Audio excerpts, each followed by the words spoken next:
మనసు దోచే ఇకబెనా ఆర్ట్, ఆకట్టుకుంటున్న ఆకృతులు. పూర్తి వివరాలకు చదవండి రేపటి సాక్షి హైదరాబాద్ ఎడిషన్. ఏపీలో సోషల్ మీడియా యాక్టివిస్టులపై ప్రభుత్వ కక్ష సాధింపు కేసులు కొనసాగుతున్నాయి. సోషల్ మీడియా కార్యకర్త ఇంటూరి రవికిరణపై మరో కేసు నమోదైంది. బాపట్ల జిల్లా ఇంకొల్లు పోలీస్ స్టేషన్లో ఇంటూరి రవికిరణపై కేసు నమోదు చేశారు పోలీసులు. విశాఖ సెంట్రల్ జైలు నుంచి బాపట్లకు ఆయన తరలించారు. ఇంటూరి రవికిరణపై మొత్తం 14 కేసులు పెట్టారు పోలీసులు. మరో సోషల్ మీడియా కార్యకర్త ఖాజా బాబాపైన ఇంకొక కేసు నమోదైంది. ప్రస్తుతం విశాఖ సెంట్రల్ జైలులో ఉన్న ఆయనపై రామచంద్రాపురం పోలీస్ స్టేషన్లో కేసు నమోదు చేశారు పోలీసులు.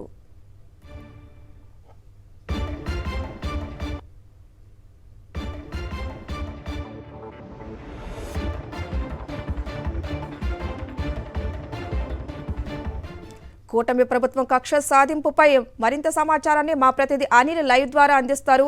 అనిల్, మనం చూస్తూనే ఉన్నాం, సోషల్ మీడియా యాక్టివిస్టులపై ఇంకా కూటమి ప్రభుత్వం కక్ష సాధింపు కేసులు కొనసాగుతూనే ఉన్నాయి. ఏ విధంగా చూడాలి? Thank you Harshita. ప్రధానంగా ఇంటూరి రవికిరణ్పై ఇప్పటివరకు కూడా 13 కేసులు నమోదయ్యాయి. ఇంకో కేసును కూడా పోలీసులు నమోదు చేయడం జరిగింది. బాపట్ల జిల్లా ఇంకోలు పోలీస్ స్టేషన్లో మరో అక్రమ కేసు బనాయించి విశాఖ సెంట్రల్ జైల్లో ఉన్నటువంటి ఇంటూరి రవికిరణ్ను బాపట్ల తరలించినట్టుగా మనకు సమాచారం అందుతుంది. అలాగే ఇంకొక రిమాండ్ ఖైదీ కూడా ఉన్నారు. మరో సోషల్ మీడియా యాక్టివిస్ట్ ఎవరైతే ఉన్నారో ఖాజా బాబాను కూడా రామచంద్రాపురం పోలీస్ స్టేషన్కు తరలించినట్టుగా మనకు సమాచారం అందుతుంది. అయితే స్టేట్మెంట్ రికార్డ్ చేస్తున్నాం అన్న పేరుతో వీరిని ఇతరత్ర పోలీస్ స్టేషన్లో తిప్పుతూ, ఎందుకంటే మొన్న రాజమండ్రి సెంట్రల్ జైల్లో ఉన్నటువంటి ఇంటూరి రవికిరణ్ను ఎక్కడైతే కురుపంలో కేసు నమోదు చేసి కురుపం తీసుకురావడం జరిగింది. కురుపం తీసుకొచ్చిన అనంతరం అక్కడ స్టేట్మెంట్ రికార్డ్ చేసిన తర్వాత విజయనగరం కోర్టులో ఆయన్ను ప్రవేశపెట్టి అక్కడి నుంచి నేరుగా విశాఖ సెంట్రల్ జైలుకు తరలించారు. విశాఖ సెంట్రల్ జైలుకు తీసుకొచ్చినటువంటి ఇంటూరి రవికిరణ్ను మళ్ళీ బాపట్ల తీసుకెళ్లినటువంటి పరిస్థితి. అలాగే విశాఖ సెంట్రల్ జైల్లోనే ఉన్నటువంటి ఖాజాబాబాను కూడా రామచంద్రపురం పిఎస్కు తరలించారు. ఇలా పోలీసులు అక్రమ కేసులు బనాయించి స్టేషన్లు తిప్పుతూ స్టేట్మెంట్ రికార్డ్ చేస్తున్నాం అన్న పేరుతో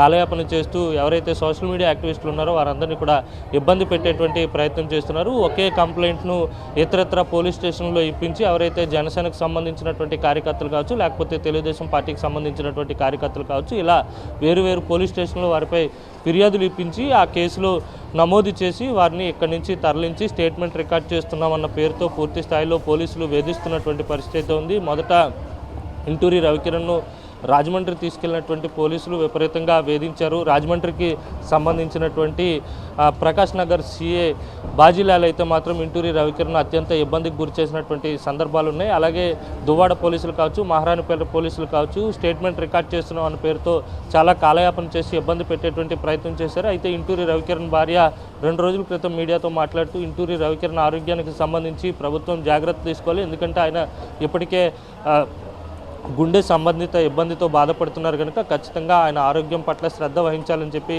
ఆమె డిమాండ్ చేశారు. అలాగే మందులు కూడా వేసుకునివ్వకుండా పోలీసులు ఇబ్బందులకు గురి చేస్తున్నారు. రాత్రనక పగలనక తేడా లేకుండా విపరీతంగా 100 కిలోమీటర్లు తీసుకుని వెళ్ళి స్టేట్మెంట్ రికార్డ్ చేసి మళ్ళీ తీసుకొచ్చి సెంట్రల్ జైల్లో పెడుతున్నటువంటి పరిస్థితి ఉంటుంది కనుక పూర్తి స్థాయిలో పోలీసులు శ్రద్ధ వహించాలని చెప్పి ఆమె డిమాండ్ చేశారు. ఓవరాల్గా చూస్తే కనుక పూర్తి స్థాయిలో పెద్ద ఎత్తున కేసులు నమోదు చేస్తున్నటువంటి పరిస్థితి అయితే రాష్ట్ర వ్యాప్తంగా కనపడుతోంది. హర్షిత. Thank you Anil.